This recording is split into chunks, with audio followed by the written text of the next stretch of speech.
been working in this realm for about 12 years.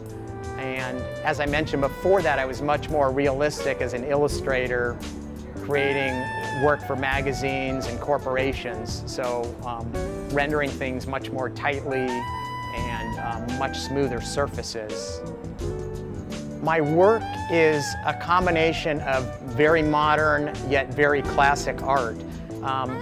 I was classically trained at Art Center in all of figure drawing and color theory and all that, and I was an illustrator for a lot of years where I did work for the toy industry. I did magazine cover artwork, many different types of projects, and when I moved into fine art, I really wanted to explore the abstract side of, and much more emotional art than I was doing as an illustrator. So I found kind of this hybrid where I went off the deep end in abstraction, but I've pulled it back to where I'm incorporating everything I've learned in traditional art, landscape painting and figure painting, yet I'm doing it in a very modern way with a lot of texture, energy, and passion in it.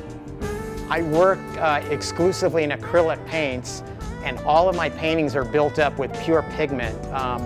I start my paintings with an abstract palette knife painting, and I cover the white canvas with a lot of energy and color, and it's very free form and very intuitive at that point. Once that dries, I start building layer upon layer, whether I'm creating an abstract cityscape or a landscape or a figurative piece, to where I start getting a really interesting surface of beautiful color moving through and texture.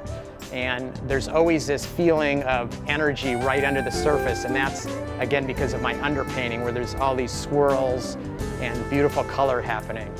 I love acrylic for, the thing a lot of people hate is the speed with which it dries, but I love that part of it because I can layer and I can do things that would take months and months and months in oil. So that's kind of the medium of choice where I've wound up. I really enjoy working in that.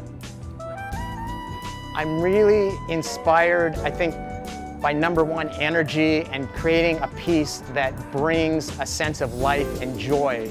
So if somebody's looking at it in a home or in a collection or in a public building, they get uplifted by it.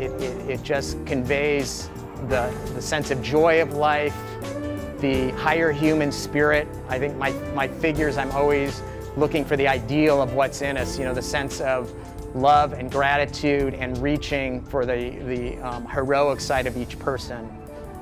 So I hope that's what my work conveys to people.